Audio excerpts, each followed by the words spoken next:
Jerusalem ఒక ప్రతి సంవత్సరం హోలీ సాటర్డే రోజున ఒక అద్భుతం జరుగుతుంది. చర్చ్ ఆఫ్ హోలీ సెపల్కర్ లో జీసస్ సమాధి దగ్గర ఒక హోలీ ఫైర్ పుట్టిస్తుంది. ఈ ఫైర్ ఒక మిరాకిల్ లాగా ఉంటుంది. అది ఫస్ట్ ఫ్యూ మినిట్స్ లో మనకి గాని, పేపర్ కి గాని, డ్రెస్సెస్ కి గాని కాలడం జరగదు. పిల్గ్రిమ్స్ వాళ్ళ చేతులతో ముట్టుకోవడం, ముఖంతో ఫ్లేమ్ లో దింపినా గానీ ఏం జరగదు. ఇది నార్మల్ ఫైర్ లాగా కాకుండా ఒక డివైన్ సైన్ లాగా ఉంటుంది. లేటర్ ఆ ఫైర్ నార్మల్ గా మారిపోతుంది. ఇది ప్రతి ఇయర్ జరిగే ఒక ఫేత్ తో భరించిన ఈవెంట్. దేవుడికి ఒక జీవమైన సాక్ష్యం అని నమ్మకం. గ్రేప్స్ ని దంచి ఫెర్మెంట్ చేస్తే వైన్ లాగా మారుతుంది. కానీ ఫెర్మెంట్ అంటే micro organisms like bacteria food లో ఉండే షుగర్స్ ని ఆల్కహాల్ లేదా లాక్టిక్ యాసిడ్ లోకి కన్వర్ట్ చేస్తుంది. అలానే గ్రేప్స్ ప్లేస్ లో బార్లీ లేదా వీట్ తీసుకుంటే బీర్ అవుతుంది. అప్పుడు ఈ బీర్ ని డిస్టిల్ చేసి, అంటే అందులో ఉన్న వాటర్ మొత్తం తీసి ఆల్కహాల్ లెవెల్ పెంచితే అది విస్కీ అవుతుంది. బార్లీ ప్లేస్ లో జెనిఫర్ బెర్రీస్ పెడితే అది జిన్ అవుతుంది. దాని ప్లేస్ లో ఆలుగడ్డ, మొక్కజొన్న పెడితే అది వోడ్కా అవుతుంది. షుగర్ కేన్ పెడితే అది రమ్ అవుతుంది. షుగర్ కేన్ ప్లేస్ లో మెక్సికన్ ప్లాంట్ బ్లూ ఆగ్వే పెడితే అది టకీలా అవుతుంది. ఏవైనా కొన్ని ఫ్రూట్స్ పెట్టి ఫెర్మెంట్ అండ్ డిస్టిల్ చేస్తే అది బ్రాండీ అవుతుంది. అదే జస్ట్ ఆపిల్ ని ఫెర్మెంట్ చేస్తే అది సిడర్ ఫామ్ అవుతుంది. ముందుగా ఈ క్లిప్ చూడండి. ఇది నిజంగా మిషన్ గన్ అనుకుంటే మీరు నార్త్ కొరియాలో కాలు పెట్టినట్టే. ఇప్పుడు ఈ ఒరిజినల్ క్లిప్ చూడండి. ప్రపంచం మొత్తంలో మిషన్ గన్ లాగా సౌండ్ చేసే బర్డ్ షూ బిల్ స్ట్రోక్. ఈ పక్షి ఆఫ్రికాలో, especially south southern Uganda, France లో దొరుకుతుంది. దీన్ని చూస్తే ఒక ప్రీ హిస్టారిక్ క్రియేచర్ లాగా ఉంటుంది. డైనోసార్స్ ని గుర్తు చేస్తుంది. షూ బిల్ అని పెట్టడానికి కారణం, ఈ పక్షి బిల్ అంటే బీక్ చాలా పెద్దగా ఉంటుంది అండ్ షూ షేప్ లో ఉంటుంది. ఈ బర్డ్ హైట్ 4 to 5 feet వరకు పెరుగుతుంది అండ్ వింగ్ స్పాన్ 8 feet వరకు ఉంటుంది. ఇవి super silent hunters. Fish, frogs, even baby crocodiles ని కూడా ఈజీగా పట్టేస్తుంది. అచ్చం ఒక స్టాచ్యూస్ లాగానే ఉండిపోతాయి ఇవి. ఈ ఇంటెన్స్ లుక్ వల్ల దీనిని డెత్ పిలికన్ అని కూడా పిలుస్తారు. విన్నారు కదా దీని వాయిస్, మిషన్ గన్ సౌండ్. ఇది అంత భయంకరమైన బర్డ్ అంటే కాదు. ఇవి చాలా షై అండ్ కామ్ బర్డ్స్. ఈ బర్డ్ ఇంకా rare and endangered spacious.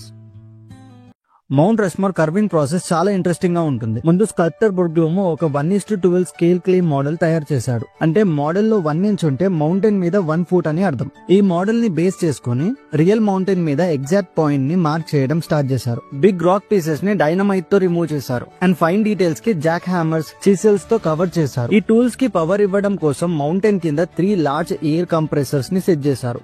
Compressed air pipe ద్వారా పంప్ చేసి హ్యాండ్ హెల్డ్ టూల్స్ కి ఆపరేట్ చేస్తారు. ఐస్, నోస్, లిప్స్ లాంటివి చాలా డీటెయిల్ గా చేశారు. ఐస్ కి గ్రైనేట్ హైలైట్ కూడా వాడారు. సో లాంగ్ డిస్టెన్స్ నుంచి లైఫ్ లైక్ గా కనిపిస్తాయి. లాస్ట్ లో సర్ఫేస్ ని స్మూత్ చేయడం కోసం బంపింగ్ టెక్నిక్ వాడారు. 1927 నుంచి 1941 వరకు 400 వర్కర్స్ ఈ ప్రాజెక్ట్ మీద పనిచేశారు. మౌంటైన్ మీద 4 ప్రెసిడెంట్స్ ని చాలా అక్యురేట్ గా కట్ చేశారు. కానీ ఇప్పటికీ చూస్తే ఇది ఒక అన్ఫినిష్డ్ డిజైనే అంటారు. ఇంత అందమైన అమ్మాయి కోపంలో అతనిని కొట్టడం లేదు, కానీ వాళ్ళకి మర్యాద ఇస్తుంది. ఇది జపాన్ లో ఒక రెస్టారెంట్. ఇక్కడ చాలా అందమైన అమ్మాయిలు కస్టమర్స్ ని వెల్కమ్ చేయడానికి గువ్వ పగలగొడతారు. ఇంకా అక్కడ మెన్యూలో కస్టమర్స్ కి చెంప పగలగొట్టుకోనికి ఆప్షన్ కూడా ఉంటుంది. అందులో 300కి రెస్టారెంట్ వాళ్ళు అమ్మాయిల్ని పంపించి కొట్టిస్తారు. అదే 500 ఇస్తే మన ఇష్టమైన అమ్మాయిని కూడా చూస్ చేసుకోవచ్చు. మా ఫ్రెండ్ గారికి ఈ అమ్మాయితో కొట్టిపిస్తా, నేనైతే ఈ అమ్మాయిని చూస్ చేసుకుంటా. కొంచెం మెల్లగొడుతుంది. మీరు విన్నారా, జపాన్ లో ఒక క్రేజీ కాంపిటీషన్ ఉంటది, కిజరో కాయ్. అక్కడ కార్పెంటర్స్ వుడ్ ని హ్యూమన్ హెయిర్ కన్నా థిన్ గా షేప్ చేస్తారు. స్పెషల్ టూల్ కన్నా యూజ్ చేసి వాళ్ళు 6 micron థిన్ వుడ్ షేప్ చేస్తారు. పేపర్ కన్నా కూడా థిన్. ఈ లెవెల్ లో చూస్తే బ్లేడ్ సూపర్ షార్ప్ ఉండాలి, వుడ్ పర్ఫెక్ట్ మాయిస్ట్ లో ఉండాలి. జడ్జెస్ డిజిటల్ మైక్రోమీటర్ తో మెజర్ చేస్తారు. షేవింగ్ ఫుల్ లెంత్ లో ఉండాలి, క్లీన్ అండ్ స్మూత్ గా ఉండాలి. ఇది జస్ట్ కట్టింగ్ కాదు, ఇది ఒక ఆర్ట్. ఎందుకు చైనీస్ ప్రజలు ఇలా స్టాచ్యూస్ ని కొడుతున్నారు అంటే, మీరు లైక్ అండ్ సబ్స్క్రైబ్ చేసే ముందు ఇది వినండి. క్విన్ హుయ్ అనే ఒక మనిషి చైనాలో ఒక ద్రోహిగా ఫేమస్ అయ్యాడు. 12th centuryలో సాంగ్ డైనెస్టీ టైంలో యూఫీ అనే ఒక గ్రేట్ జనరల్ ఆర్మీని క్విన్ హుయ్ మోసం చేసి చంపేశాడు. యూఫీ దేశభక్తుడు, కానీ క్విన్ హుయ్ పొలిటికల్ జెలసీతో తనని వదిలేసిండు. ఇప్పటికీ హంజులో ఉండేటివి యూఫీ టెంపుల్లో క్విన్ హీకి ఐరన్ తో తయారు చేసిన మోకాల మీద కూర్చున్న స్టాచ్యూస్.